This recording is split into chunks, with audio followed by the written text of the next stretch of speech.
I'd love to ask you, Rena, what is something that's been hard for you in your life? And you can take us back to childhood or anywhere, starting like 2 minutes ago. Well, probably not 2 minutes ago, because I probably haven't given you anything that's been really hard in your life. But I would say that anything from the last day to childhood, you have a fertile ground. What's been challenging for you that you can share with our audience today? Yeah, I would say, and I wouldn't even think that people would really imagine this about me, but I think my biggest challenge has honestly been enough belief and confidence in myself. Hmm. I don't know when it started that my confidence went away, but I think it happened when I auditioned for this youth performing arts school in high school. And I had put on these performances for my family and my grandparents, and everybody told me I was great. And I like loved to sing in the shower and loved to sing for my family. And maybe I had this like false sense of that I was good. And then I auditioned for this youth performing arts school and I didn't get in. And I think that actually crushed something in me. And my dad, that was the first time I saw my dad turn a no into a yes.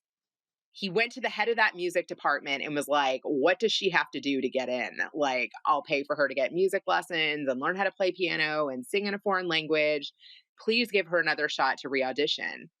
And I swallowed my pride because my dad went to bat for me. He actually said, "My daughter is like an outside horse. She might start from behind, but she finishes in the front."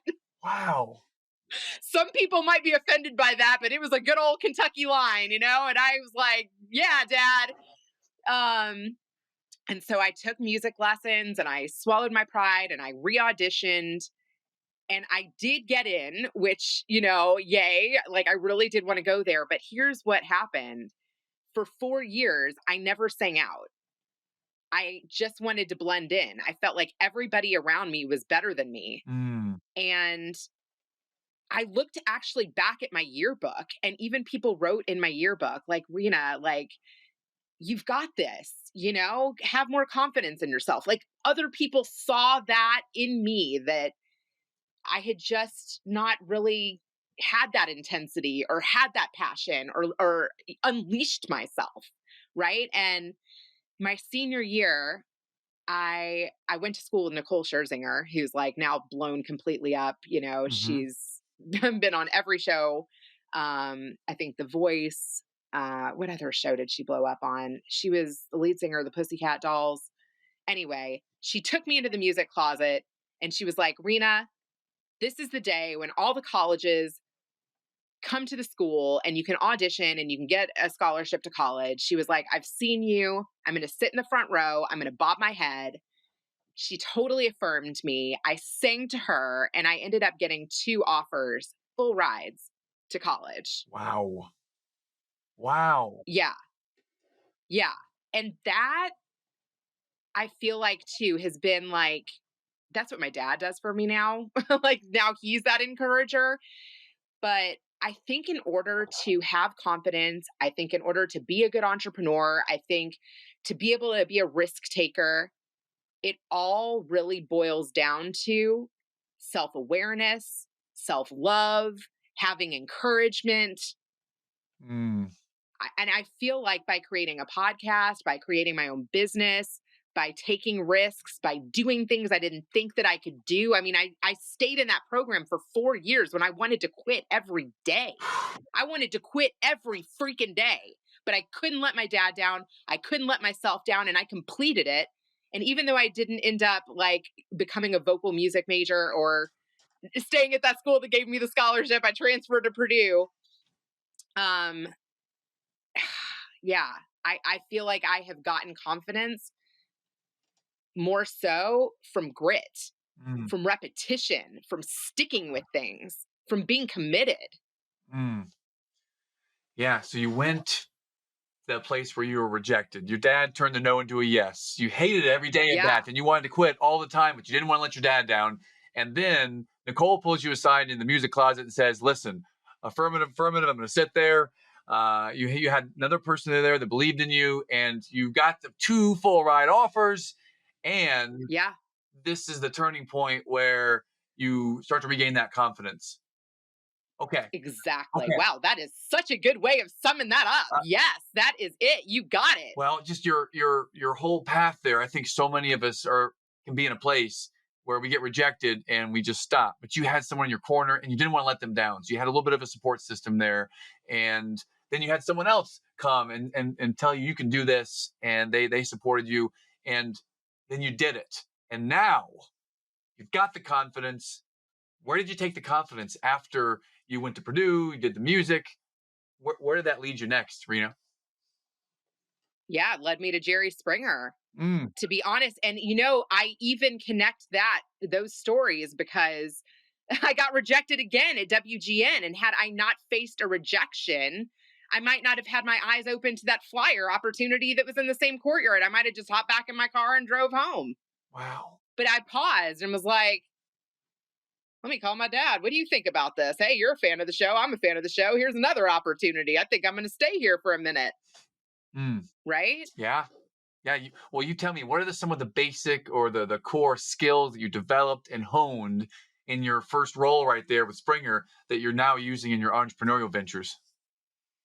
That's such a great question. And I definitely think there are skills that I am still using today that I got there. Mhm. One thing is, if you can make people your best friend, oh my God, in any industry, if people like you and they connect with you and they feel like they are your best friend, oh man, does that lead to good opportunities? Opportunities that you can't even dream up yourself. Mm, So that's what I learned. mm. How do you get people to take their clothes off on national television? How do you get people to go pummel somebody out of their chair? How do you get people to hop on a flight that's afraid to fly?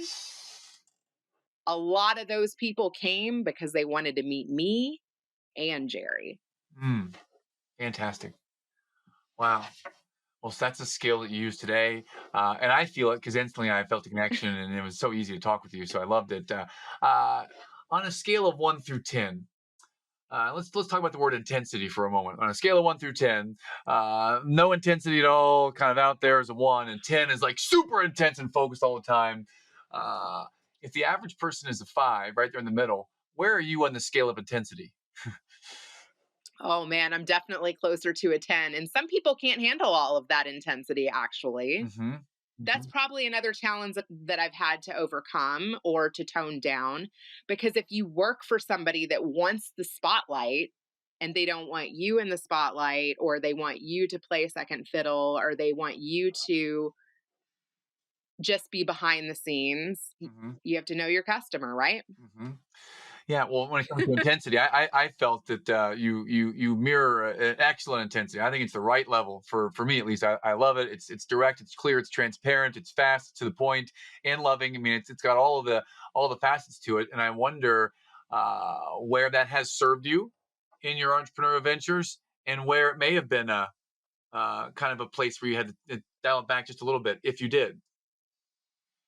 Right. So where I've had to dial it back is kind of like what I said. Like, I've worked for some influencers who Okay. they wanted the spotlight, Mhm. right? And even though I might have been a part of their group or one of their coaches or on their team, they wanted the light, right? And I've also worked with other content creators that have even said, like, hey, I'm the face of this. Mhm. Would that be okay with you? Like, can you dial it back? Mm. And I said, it's interesting that you asked me that question. So maybe that wouldn't be the right opportunity, Mm. right? Maybe. Because if they're Yeah. already feeling threatened by me even before collaborating, then maybe that isn't the right fit. And I've tried it where it didn't work. And so if you're picking up on that or feeling threatened by that, yeah.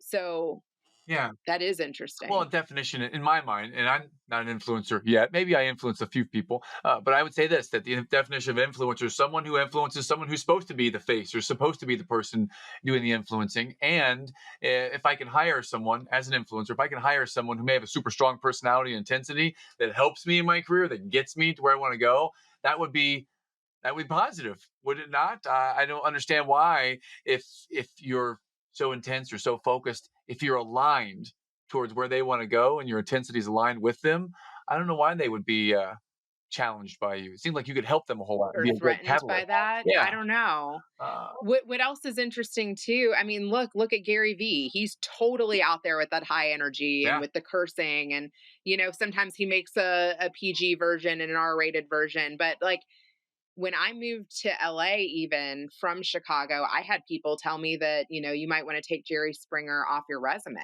or you might want to say What? you worked for NBC or Universal, or, yeah, like I spent actually a lot of time defending that role. And in the beginning of my, entrepreneurial journey, I feel like I bent too much to the opportunities that I was seeking.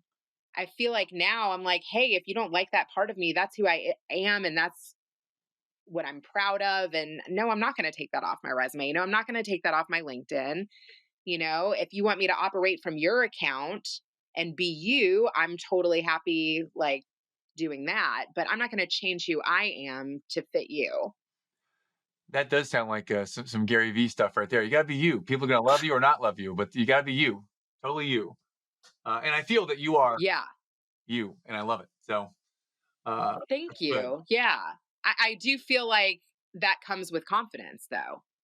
Because even as an entrepreneur in the beginning, you're willing to do so many things that maybe even aren't your strengths. Hmm. You're like, could I do that? I'll try that. Right. Hmm. But do I like that? Is that benefiting us both? Right. Yeah. Well, Like there's where's your so much confidence of come that. from now? What's the source of this belief system now? Because it came from a place where it wasn't there, and then some things happened. Where does it come from now? It's interesting. I do think I believed that it came from the number of opportunities and shows that I had worked on. I mean, when I moved to LA, it was like, okay, I'm on IMDb. I work for 9911. I worked for VH1. I worked for E. I worked for the Kyoto Brothers. And it was just like me trying to like get all of these titles and credits to like make me feel like I was cool or that I was accomplished enough. But now I really feel like my confidence honestly comes from having my dad and like my support system and a good husband and being a good mom, and it comes from fulfillment. Mm, All of those titles and all of the fame, it's empty. And when I was at the top of my career, when I was working in Hollywood, or when people think I'm so cool, I was probably my least fulfilled. really?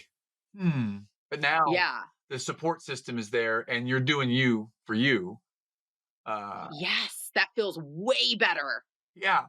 Well, tell us more about what you do and what's driving you forward, and what's so important to you, Rena. I'd love to hear your passion, your why.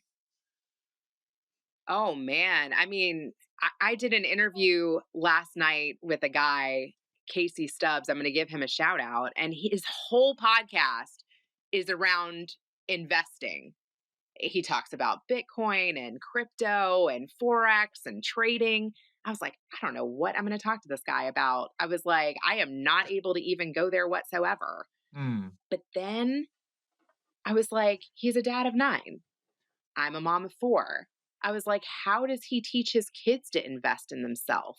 mm, great question. Right? Yeah. How does he give his kids special time? I've got 4 and have a hard time giving each one of them special time. Hmm. Oh my God, that opened up such an incredibly inspirational conversation. He told me that his grandparents were married for 77 years. My grandparents were married for 66 years, and they were like second parents to me. Hmm. He drove 2,800 miles every summer for a month to take his 9 kids to see his grandparents back home because he married somebody who lived across the country and she wanted to be close to her family. That was Wow. such a rich conversation. I will never forget it. When I get interviews like that, oh my God, that is my passion. I am so driven by that. And if I can get people to talk to me and share something with me that they never would have shared, and they're like, I need to put this on my profile because this is who I am. This is my values. This is how I run my business. If I can get that out, oh my God, that's a Mhm. gift. Mhm.